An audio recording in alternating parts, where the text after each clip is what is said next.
ಈ ಕಥೆಯ ಹೆಸರು ಮುಗಿಯದ ಕನಸು. ಪವಿತ್ರಳ ಪ್ರತಿಭಾನ್ವಿತ ಕಥೆಯೊಂದಾಗಿದೆ. ಪವಿತ್ರ ಎಂಬ ಹುಡುಗಿಯ ಕನಸು ದೊಡ್ಡ IAS ಓದೋ ಫೀಲ್ಡ್ನಲ್ಲಿ ಒಳ್ಳೆಯ ಹೆಸರು ಮಾಡಬೇಕು ಎಂಬುದು ಕನಸಾಗಿತ್ತು.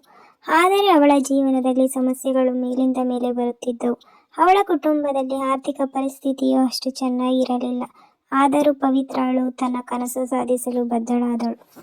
ಪವಿತ್ರಳು ಕಾಲೇಜಿನಲ್ಲಿ ಉತ್ತಮ ಅಂಕಗಳನ್ನು ಪಡೆಯುತ್ತಿದ್ದರೂ ಆಕೆಗೆ ತೊಂದರೆಗಳು ಮೇಲಿಂದ ಮೇಲೆ ಎದುರಿಸಬೇಕಾಯಿತು. ಅವಳು ತನ್ನ ಪ್ರಯತ್ನವನ್ನು ಬಿಡಲು ಇಚ್ಛಿಸಿದಾಗ ಅವಳ ಪ್ರೀತಿ ಮತ್ತು ಸೌಮ್ಯತೆ ಅವಳಿಗೆ ಸ್ಫೂರ್ತಿಯನ್ನು ಕೊಟ್ಟಿತು.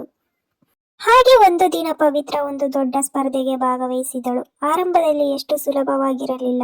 ಆದರೆ ಪವಿತ್ರ ತನ್ನ ಹಾರಿದ ಕನಸುಗಳನ್ನು ಯಶಸ್ವಿಯಾಗಿ ಸಾಧಿಸಲು ಅವಳ ಕನಸು ಹಾರಲು ವಿಫಲವಾಗಿದ್ದರೂ ಅವಳ ಅಸಾಧ್ಯ ನಂಬಿಕೆಗಳಿಂದ ಆಕೆಗೆ ತನ್ನ ಕನಸು ಮತ್ತು ನಂಬಿಕೆಯಿಂದ ಶಕ್ತಿಯಿಂದ ಮುನ್ನುಗ್ಗಿ ಆಟವನ್ನು ಆಡಿದಳು.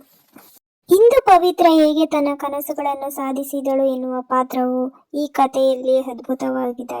ಈ ಕಥೆಯ ಸಂದೇಶ: ಕನಸುಗಳನ್ನು ಬೆಂಬಲಿಸುವುದು ಮತ್ತು ನಂಬುವುದು ನಿಮ್ಮ ಆತ್ಮವಿಶ್ವಾಸವನ್ನು ಇನ್ನೂ ಹೆಚ್ಚಿನ ಮಟ್ಟಕ್ಕೆ ಹೆಚ್ಚಿಸುತ್ತದೆ. ಎಲ್ರಿಗೂ ಈ ಕಥೆ ತುಂಬ ಇಷ್ಟ ಆಗಿರುತ್ತೆ ಅಂದ್ಕೊಂಡಿರ್ತೀನಿ. ಲೈಕ್ ಮಾಡಿ, ಶೇರ್ ಮಾಡಿ, ಹಾಗೆ ಕಮೆಂಟ್ ಮಾಡಿ. ನೆಕ್ಸ್ಟ್ ವಿಡಿಯೋದಲ್ಲಿ ಸಿಗ್ತೀನಿ. ಬಾಯ್ ಬಾಯ್.